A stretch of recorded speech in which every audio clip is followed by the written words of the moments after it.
Finally I got TCS offer. అడే నేను 9 AM TCS ఆఫీస్కి వెళ్ళా, బెంగళూరు ITPL లొకేషన్స్కి. అక్కడ చూస్తే ఒక 200-300 మెంబర్స్ ఉన్నారు. మనకి జాబ్ వచ్చేసినట్టే అనుకున్నా. ఎంట్రన్స్లోనే హోప్స్ పోయాయి. ఫైనల్గా second technical round cleared. First నేమే Madhu, come to the cabin అని పిలిచారు. Means third round cleared. ఆ 15 మెంబర్స్ లిస్ట్లో ఫస్ట్ నేమే నా పేరు వచ్చింది. Congratulations Madhu, welcome to TCS family అని. నాకు TCS ఇచ్చిన కాన్ఫిడెన్స్ మామూలుగా ఇవ్వలేదు, హ్యూజ్ కాన్ఫిడెన్స్ ఇచ్చింది. TCS లో జాబ్ వస్తే ఎవరు వదులుకుంటారు, TCS లో రిక్రూట్మెంట్ ప్రాసెస్ ఎలా ఉంది, టోటల్ ఎన్ని రౌండ్స్ ఆఫ్ ఇంటర్వ్యూస్ ఉన్నాయి, ఏ రౌండ్ నాకు ఇంటర్వ్యూలో టఫ్గా అనిపించింది, TCS కంపెనీ వాళ్ళు నాకు శాలరీ ఎంతో ప్రొవైడ్ చేస్తామన్నారు, అసలు నేను TCS లో జాయిన్ అయ్యానా, టోటల్గా TCS ఇంటర్వ్యూ ఎక్స్పీరియన్స్ నాకు ఎలా అనిపించింది, ప్రతిదీ పాయింట్ టు పాయింట్ డిస్కస్ చేద్దాం. 2024 అంటే లాస్ట్ ఇయర్ సెకండ్ కంపెనీకి స్విచ్ అవుతుంది. ఎన్నో కష్టాల్లో ఉన్నప్పుడు TCS కంపెనీ నుంచి ఒక కాల్, your resume has been shortlisted అని. TCS లో టోటల్ గా 4 రౌండ్స్ ఉంటాయి. 4 రౌండ్స్ కూడా కాదు, 3 రౌండ్సే అంట. లాస్ట్ రౌండ్ ఏముండదు, జస్ట్ ప్యాకేజ్ డిస్కషన్ ఉంటుంది, వేరే ఏముండదు. బిలో 3 years ఎక్స్పీరియన్స్ క్యాండిడేట్స్ కి, ఫ్రెషర్స్ కి ఆల్మోస్ట్ సిమిలర్ ఇంటర్వ్యూ రౌండ్సే ఉంటాయి. First round written test means online test, second round technical round, third round managerial, fourth round final HR discussion. First round online test. నాది developer role కాబట్టి mostly coding related క్వశ్చన్సే ఉన్నాయి. Experience క్యాండిడేట్స్కి, fresher క్యాండిడేట్స్కి కొంచెం difference ఉంటుంది.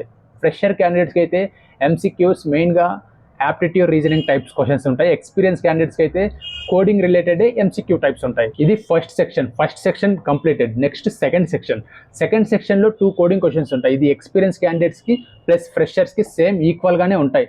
నా కేసులో అయితే 2 కోడింగ్ క్వశ్చన్స్ ఇచ్చారు, మీడియం లెవెల్ కోడింగ్ క్వశ్చన్స్. మరీ అంత టఫ్గా లేవు, మరీ అంత ఈజీగా లేవు. కోడింగ్ క్వశ్చన్స్కి అయితే 100% టెస్ట్ కేసెస్ పాస్ అయ్యాయి. Got selected first round. అయిపోలేదు, నెక్స్ట్ అసలైంది ఉంది, technical round. Second round technical round. ఈ రౌండ్ క్లియర్ చేసావంటే 60-70% నీకు జాబ్ వచ్చేసినట్టే. ఈ రౌండ్ నుంచి టోటల్గా ఆఫ్లైన్ ఇంటర్వ్యూస్, అంటే TCS ఆఫీస్కి వెళ్ళి face to face interviews attend అవ్వాలి. ఇక్కడ ఆల్మోస్ట్ సిమిలర్గానే ఉంటుంది ఎక్స్పీరియన్స్ క్యాండిడేట్స్కి, ఫ్రెషర్ క్యాండిడేట్స్కి. ఆఫ్లైన్ ఇంటర్వ్యూస్ ఈ రౌండ్ నుంచి. నేను కాలేజ్లో ఉన్నప్పుడు కూడా నా ఫ్రెండ్స్ చాలామంది TCSలో ప్లేస్ అయ్యారు, వాళ్ళకు కూడా సేమ్ ఇదే ప్రాసెస్. సెకండ్ రౌండ్ నుంచి టోటల్గా ఆఫ్లైన్ ఇంటర్వ్యూసే. ఇక్కడ నాకు కూడా సేమ్ TCS ఆఫీస్కే రమ్మన్నారు. అడే నేను 9 AM TCS ఆఫీస్కి వెళ్ళా, బెంగళూరు ITPL లొకేషన్స్కి. రిమైనింగ్ రౌండ్స్ అన్ని సింగిల్ డేనే కంప్లీట్ చేస్తామన్నారు. అక్కడ చూస్తే ఒక 200-300 మెంబర్స్ ఉన్నారు. మనకి జాబ్ వచ్చేసినట్టే అనుకున్నా. ఎంట్రన్స్లోనే హోప్స్ పోయాయి. నెక్స్ట్ అప్లికేషన్ ఫామ్ సబ్మిట్ చేసి ఆ తర్వాత చాలా టైం స్పెండ్ చేసి వెయిట్ చేశా. ఆ డే మార్నింగ్ బ్రేక్ఫాస్ట్ కూడా చేయలేదు, ఎక్కడ లేట్ అయిపోతుందో అని. ఎలక్ట్రానిక్ సిటీ నుంచి ITPL లొకేషన్స్కి నియర్లీ 2 hours జర్నీ. లాస్ట్కి నా ప్రొఫైల్ పిలిచారు, second technical round interview attend అవ్వని. సో ఇంటర్వ్యూ అటెండ్ అయ్యా. ఎలా చేశారంటే ఓపెన్ వర్క్ స్పేస్లో చేశారు ఇంటర్వ్యూ. కొన్ని థియరిటికల్ క్వశ్చన్స్ అడిగారు, చెప్పేసి ఆల్మోస్ట్. నెక్స్ట్ అసలైంది కోడింగ్ ప్రాబ్లమ్స్ ఇచ్చారు. ల్యాప్టాప్ లేదు, ఏం లేదు, జస్ట్ పెన్ పేపర్ ఇచ్చారు అంతే, కోడ్ చేయని. 2 కోడింగ్ క్వశ్చన్స్ ఇచ్చారు. ఫస్ట్ క్వశ్చన్ ఫాస్ట్గా చేసేసా, ఈజీగానే ఉండే. సెకండ్ క్వశ్చన్ కొంచెం లాజికల్ థింకింగ్ చేయాలి, టైం తీసుకొని చేసాం. మరి ఇంకా కొన్ని థియరిటికల్ క్వశ్చన్స్ కూడా అడిగారు, ఆల్మోస్ట్ చెప్పేసా. ఇంటర్వ్యూ కూడా కంప్లీట్ అయింది. Next go and wait for results అని చెప్పి పంపించేశారు. అప్పుడు టైం ఆల్రెడీ 2 PM అయింది. బయటికి వెళ్ళి ఏమైనా తిందామంటే ఎక్కడ మన నేమ్ పిలుస్తారేమో అని అదొక భయం. అక్కడే ఉండిపోయా, చాలా మంది ఉన్నారు నాతో పాటు. ఆ తర్వాత కమాండర్ వచ్చి లంచ్కి వెళ్ళండి, ఒక 90 minutes బ్రేక్ అని చెప్పి పంపించేశారు. సరే అని వెళ్ళి లైట్గా తినేసి వచ్చా. లిటరల్గా ఆఫ్టర్నూన్ 2 నుంచి ఈవినింగ్ 6 వరకు వెయిట్ చేశా. నా నేమ్ అసలు రావట్లేదు. నా తర్వాత ఇంటర్వ్యూస్ అటెండ్ అయిన వాళ్ళ నేమ్స్ కూడా వస్తున్నాయి. అందులో కొంతమంది రిజెక్ట్ అయ్యారు, ఇంకా కొంతమంది సెలెక్ట్ అయ్యారు. బట్ నా నేమ్ అయితే అసలు ఎవరు పిలవట్లేదు, అసలు రిజెక్ట్ అని కూడా చెప్పట్లేదు. నాకే కొంచెం లైట్గా టెన్షన్ ఉండే, ఏమైనా రిజెక్ట్ చేశారేమో అని డౌట్గా కూడా ఉండే. ఒక్కసారి మొబైల్ ఓపెన్ చేసి కోడ్ చెక్ చేశా. అప్పుడు నాకు ఫుల్ పాజిటివ్ వైబ్రేషన్ స్టార్ట్ అయ్యాయి, మనం ఇచ్చిన కోడ్ కరెక్టే. ఆ వెంటనే నా నేమ్ పిలిచారు, be ready for next round అని. అంటే సెకండ్ టెక్నికల్ రౌండ్ క్లియర్ అయిందని నా బాడీ ఉన్నట్టుండి ఫుల్ యాక్టివ్ అయింది. సో ఫైనల్గా సెకండ్ టెక్నికల్ రౌండ్ క్లియర్డ్. ఇక్కడ నేను ఏం సజెస్ట్ చేస్తా అంటే మీకు TCSలో సెకండ్ రౌండే మెయిన్, సెకండ్ టెక్నికల్ రౌండే మెయిన్. ఈ రౌండ్ క్లియర్ చేశారంటే 60-70% మనం ఇంటర్వ్యూలో సక్సెస్ అయినట్టే. చాలా కేర్ఫుల్గా హ్యాండిల్ చేయాలి ఈ round. College students or job seeker చూస్తుంటే ప్రతి ఒక్కరు మన ఛానల్ని సబ్స్క్రైబ్ చేసుకోండి. ఇంటర్వ్యూస్లో ప్రతి ట్రిక్ అని నేను జెన్యూన్గా షేర్ చేస్తాను. సో ప్రతి ఒక్కరు సబ్స్క్రైబ్ చేసుకోండి మన ఛానల్ని, అప్పుడే నా నెక్స్ట్ వీడియోస్ మీకు రీచ్ అవుతాయి. Third round managerial round. ఈ రౌండ్ అయితే చాలా ఫాస్ట్గా అయిపోయింది.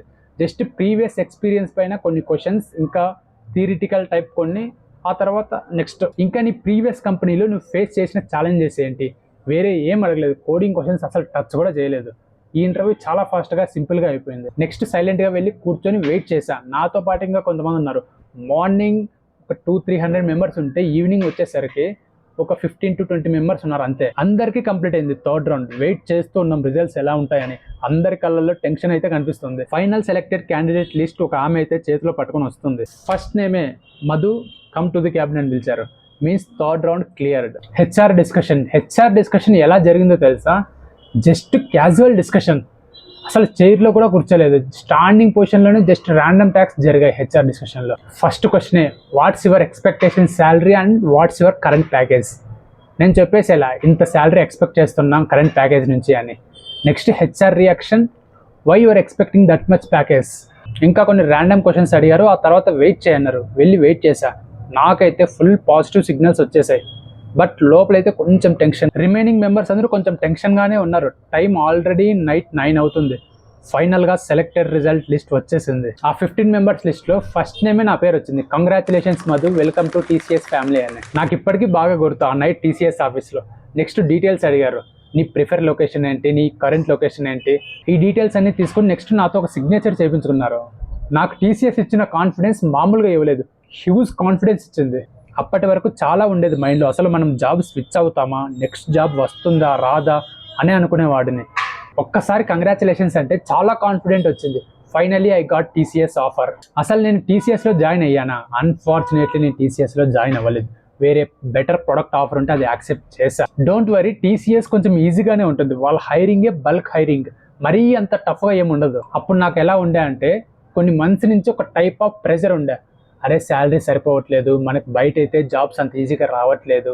ఆ బాధలన్నీ ఒక్కసారిగా పోయాయి. కొన్ని మంత్స్ తర్వాత నార్మల్ పర్సన్ లాగా అయ్యా.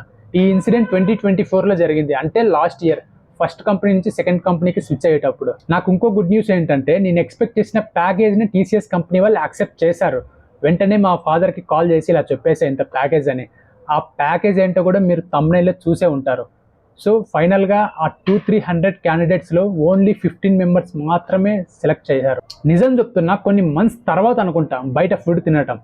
ఎంత వరస్ట్గా ఉన్నా పీజీలోనే తింటుంటే అనవసరమైన ఖర్చు ఎందుకని. అప్పుడు తెలిసింది నా హార్డ్ వర్క్ వాల్యూ ఏంటో అని. రూమ్మేట్స్ అయితే, కొలీగ్స్ అందరూ వీకెండ్స్ అయితే బయటికి వెళ్ళి ఎంజాయ్ చేసేవాళ్ళు. బట్ మనకైతే ఆ ఛాన్స్ లేదు. నేను నా ఫస్ట్ జాబ్ రిజైన్ చేయడానికి రీజన్స్ ఏంటో అని ఆల్రెడీ ఒక వీడియోలో మెన్షన్ చేశా. Why I resign my first job అని. ఆ లింక్స్ కింద డిస్క్రిప్షన్లో మెన్షన్ చేశా. వెంటనే ఆ వీడియో చూడండి. మీకు ఏ డౌట్స్ ఉన్నా సరే కమెంట్ సెక్షన్లో కమెంట్ చేయండి. నేను 100% కమెంట్స్ చదువుతాను. దాన్ని బట్టి నా నెక్స్ట్ వీడియోస్ చేస్తాను. కాలేజ్ స్టూడెంట్ అయినా, జాబ్ సీకర్ అని ఎవరైనా సరే కమెంట్ చేయి. ఫైనల్గా నాకు టీసీఎస్ ఇంటర్వ్యూ ఎక్స్పీరియన్స్ ఈజీగా అనిపించింది. టీసీఎస్లో అడ్వాంటేజ్ ఏంటంటే బల్క్ హైరింగ్ ఉంటుంది. బిగ్ కంపెనీ కదా, సో హైరింగ్ ఎక్కువ ఉంటుంది. మరి మనం అంత హై ప్యాకేజెస్ అయితే టీసీఎస్లో ఎక్స్పెక్ట్ చేయలేం. Like 24 LPA, 20 LPA dream packages అయితే టీసీఎస్లో ఎక్స్పెక్ట్ చేయలేం.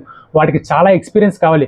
బట్ డీసెంట్ ప్యాకేజెస్ అయితే టీసీఎస్లో ఉంటాయి. నేనైతే మీకు ప్యాకేజ్ సెట్ అయితే టీసీఎస్లో జాయిన్ అవ్వనే చెప్తాను. ఈ కంటెంట్ మీకు వాల్యూ అనిపిస్తే లైక్ చేయండి. యూట్యూబ్ అల్గారిథం కొత్త వాళ్ళకి సజెస్ట్ చేస్తుంది. సో చూస్తున్న ప్రతి ఒక్కరూ లైక్ చేయండి ఈ వీడియోని. టోటల్గా టీసీఎస్లో అయితే 4 రౌండ్స్ ఉంటాయి. ఇది ఎక్స్పీరియన్స్ క్యాండిడేట్స్కి ప్లస్ ఫ్రెషర్ కూడా ఆల్మోస్ట్ సిమిలర్గానే ఉంటుంది. First round written test, second round technical, third round managerial and fifth round final HR. ఇంకా సమ్ టైమ్స్ అయితే టీసీఎస్లో ఫస్ట్ రౌండ్ ఉండదు. Direct technical round and managerial and HR discussion. రీసెంట్గా నా ఫ్రెండ్ కూడా సేమ్ ఇలానే జరిగింది. అలా కూడా హైరింగ్ ఉంటుంది టీసీఎస్లో. Thank you for watching. Take care.